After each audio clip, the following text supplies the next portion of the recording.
If x plus 1 by x is equal to minus 6, what is the value of x power 5 plus 1 by x power 5?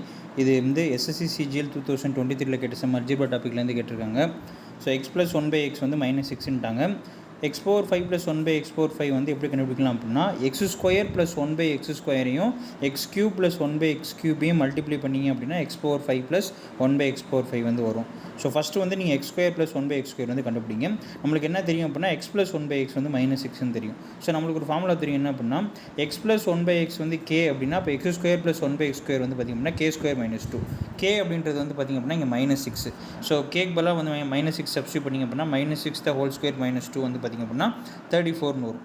அடுத்து வந்து x cube plus 1 by x cube வந்து நம்ம கண்டுபிடிக்கணும். So அதுக்கும் வந்து பார்த்திங்க அப்படின்னா என்ன ஃபார்முலா அப்படின்னா x plus 1 by x k அப்படின்னா x cube plus 1 by x cube is equal to k cube minus 3k.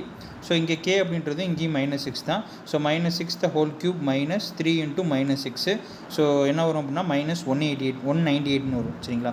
So வந்து நம்மளுக்கு என்ன கேட்குறாங்க அப்படின்னா x power 5 plus 1 by x power 5 தான் கேட்குறாங்க. So x square plus 1 by x ஸ்கொயரையும் x cube plus 1 by x கியூபையும் நீங்கள் மல்டிப்ளை பண்ணிங்க அப்படின்னா என்ன வரும் x power 5 x square into x cube x power 5 plus x square into 1 by x cube வந்து பார்த்திங்க அப்படின்னா 1 by x plus 1 by x square into x cube வந்து பார்த்திங்க அப்படின்னா x plus 1 by x square into 1 by x cube வந்து பார்த்திங்க அப்படின்னா 1 by x power 5ன்னு வரும். இங்கே x square plus 1 by x square வந்து 34ன்னு தெரியும், சப்ஸ்டியூட் பண்ணிடுங்க. X cube plus 1 by x cube வந்து மைனஸ் 198ன்னு வரும், அதையும் சப்ஸ்டியூட் பண்ணிடுங்க. Equal to x power 5 plus 1 by x power 5 சேர்த்து எழுதிருக்கீங்க. ஸோ ரிமைனிங் இருக்கிறது வந்து பார்த்திங்க அப்படின்னா எக்ஸ் ப்ளஸ் 1 பை எக்ஸ். நம்மளுக்கு இந்த எக்ஸ் ப்ளஸ் 1 பை எக்ஸ் வந்து கொஷின்லேயே கொடுத்துட்டாங்க. ஸோ எவ்வளோ அப்படின்னா மைனஸ் 6 அதான் கொஷினில் கொடுத்துருக்காங்க. ஸோ அந்த எக்ஸ் ப்ளஸ் 1 பை எக்ஸுக்கு பதிலாக நீங்கள் மைனஸ் 6 வந்து சப்ஸ்டியூட் பண்ணிடுங்க. இந்த பக்கம் 34 இன்ட்டு மைனஸ் 198 வந்து பார்த்திங்க அப்படின்னா மைனஸ் 6732 அப்படின்னு வரும்.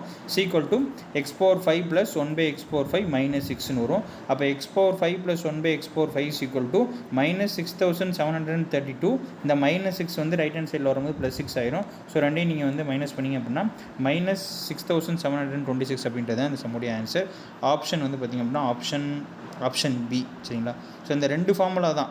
இந்த ரெண்டு ஃபார்முலா நீங்கள் தெரிஞ்சிருந்தாலே இந்த சம் வந்து நீங்கள் ஈஸியாக சால்வ் பண்ணிடலாம். அப்புறம் ரெண்டாவது இது முக்கியமாக தெரிஞ்சுக்கணும், x square plus 1 by x ஸ்கொயரையும் x cube plus 1 by x கியூபையும் மல்டிப்ளை பண்ணால் ஸ்ட்ரைட்டாக x power 5 plus 1 by x power 5 மட்டும் தான் வரும்னு சொல்லி நீங்கள் அப்படியே ஸ்ட்ரைட்டாக 34 இன்ட்டு மைனஸ் 198 மட்டும் பண்ணி ஆன்சர் எழுதிடக்கூடாது.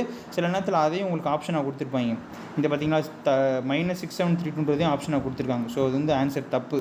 ஏன்னா நீங்கள் அதை ரெண்டையும் மல்டிப்ளை பண்ணும்போது உங்களுக்கு எக்ஸ்ட்ராவாக எக்ஸ் ப்ளஸ் 1 பை எக்ஸும் வரும். ஸோ அதை நீங்கள் இந்த பக்கம் கொண்டு போகும்போது மைனஸ் 6 ப்ளஸ் 6 ஆயிடும். ஸோ மைனஸ் பண்ணிங்க அப்படின்னா மைனஸ் 6726 தான் வரும். ஸோ இந்த இடத்துல நம்ம கொஞ்சம் கவனமாக இருக்கணும். சரிங்களா? தேங்க்யூ.